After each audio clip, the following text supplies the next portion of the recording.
இன்றைக்கி நான் இந்த பச்சை மொச்சை அதுவும் கும்பளங்காய் அது முருங்கைக்காய் இவ்வளவு வச்சு கூட்டு பண்ண போகிறேன். கும்பளங்காவை இந்த மாதிரி பீஸ் பீஸாக நறுக்கியிருக்கேன். முருங்கைக்காயும் அது போல் நறுக்கியிருக்கேன். அரைக்கிறதுக்கு 2 டேபிள் ஸ்பூன் தேங்காய் திருவல், 1 டீஸ்பூன் சில்லி பவுட்ரு, 1 டீஸ்பூன் மஞ்சத்தூள், 1 டீஸ்பூன் ஜீரா. இவ்வளவும் நைஸாக இல்லை, நான் அது போல் அரைச்சி வச்சுருக்கேன். இனி இந்த கும்பளங்காய், முருங்கைக்காய், இந்த பச்சை மொச்சை இவ்வளவும் குக்கரில் கொஞ்சம் சால்ட்டும் போட்டு வேக வைக்கணும். இந்த மொச்சை பயிரெல்லாம் வெந்துடுச்சு, அரைச்சும் வச்சுட்டேன். அப்புறமா கடாயில் 1 டேபிள் ஸ்பூன் எண்ணெய் ஊற்றியிருக்கேன். எண்ணெய் சூடாயிடுச்சு. இனி கடுகு,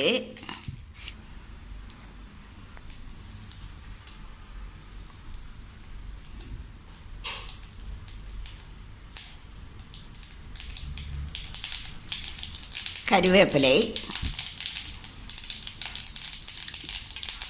வத்தல் மிளகாய்,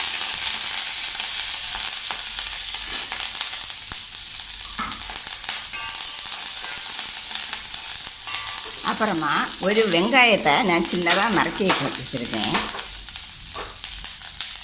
அதையும் போட்டு கொஞ்சம் வதக்கணும்.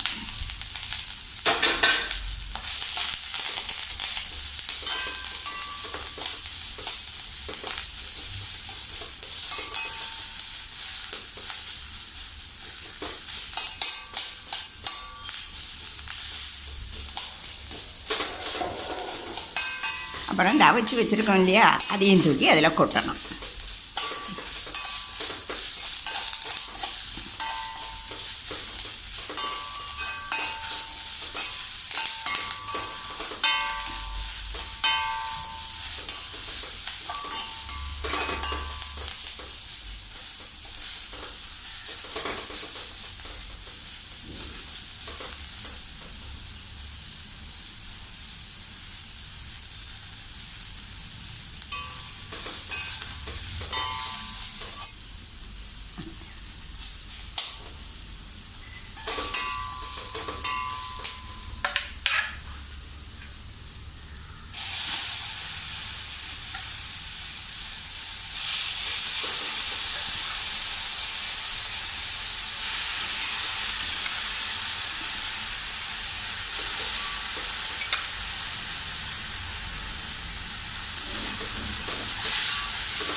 அரைக்கிறதுக்கு 2 டேபிள் ஸ்பூன் தேங்காய் திருவல், 1 டீஸ்பூன்.